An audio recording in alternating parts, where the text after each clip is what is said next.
Friends, welcome to বর্ণালী রান্নাঘর।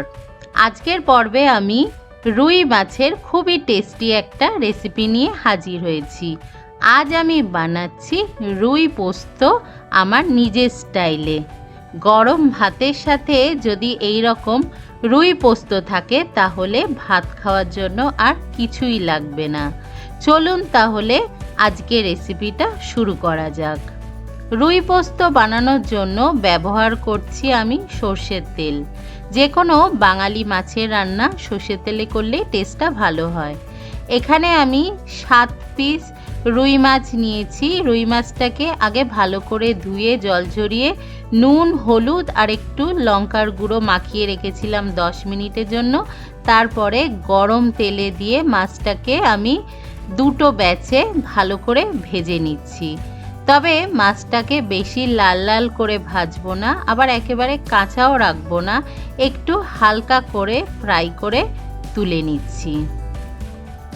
এইভাবে আমি সমস্ত মাছগুলোকে তেলের মধ্যে দিয়ে ভেজে তুলে নিচ্ছি। বাকি তেলেই রান্নাটা করব। সমস্ত মাছ ভাজা হয়ে গেছে। তুলে নেওয়ার পরে বাকি তেলের মধ্যে রান্নাটা করছি। যদি আপনারা চান তো আরেকটু বেশি তেলও অ্যাড করতে পারেন, তবে আমি আলাদা করে আর তেল অ্যাড করছি না, এর মধ্যেই রান্না করছি। হাফ টিস্পুন দিয়ে দিলাম কালো জিরে আর একটা শুকনো লঙ্কাকে আমি ভালো করে ফোড়নে দিয়ে ভেজে নিলাম। এবার দুটো বড় সাইজের পেঁয়াজ কুচি দিচ্ছি আর পেঁয়াজটাকে একটু হালকা ফ্রাই করব। একেবারে বেরেস্তা করার দরকার নেই, এই রকম হালকা যখন ফ্রাই হয়ে যাবে তখন এর মধ্যে একটা বড় সাইজের টমেটো দিয়ে ফ্রাই করে নিতে হবে। টমেটোটা হালকা একটু ফ্রাই হয়ে গেছে। ফ্লেমটাকে লো করে দিয়ে এর মধ্যে দিয়ে দিচ্ছি স্বাদ অনুযায়ী নুন আর হাফ টিস্পুন আমি লঙ্কার গুঁড়ো দিয়েছি। এখানে আমি ঝাল লঙ্কার গুঁড়ো দিয়েছি নিজের স্বাদ অনুযায়ী। আর এই রান্নাটায় আমি কোনো রকম হলুদের ব্যবহার করছি না, তবে আমি মাছটা হলুদ দিয়ে ভেজেছিলাম, কিন্তু রান্নায় হলুদ দিচ্ছি না, আপনারা চাইলে দিতে পারেন। এবার এর মধ্যে 2 টেবিল স্পুন পোস্ত বাটা দিয়ে খুব ভালো করে আমি কষিয়ে নিচ্ছি। কিছুটা পোস্ত বাটা আমি রেখে দিয়েছি, সেটা আমি নামানোর আগে দেব। কাঁচা পোস্ত বাটার গন্ধ যে কোনো রান্নায় দিলে ভালো হয়। এর মধ্যে আমি 2 কাপ গরম জল দিয়ে দিলাম। অবশ্যই গরম জল দেবেন, তাহলে রান্নার টেস্টটা ভালো হবে।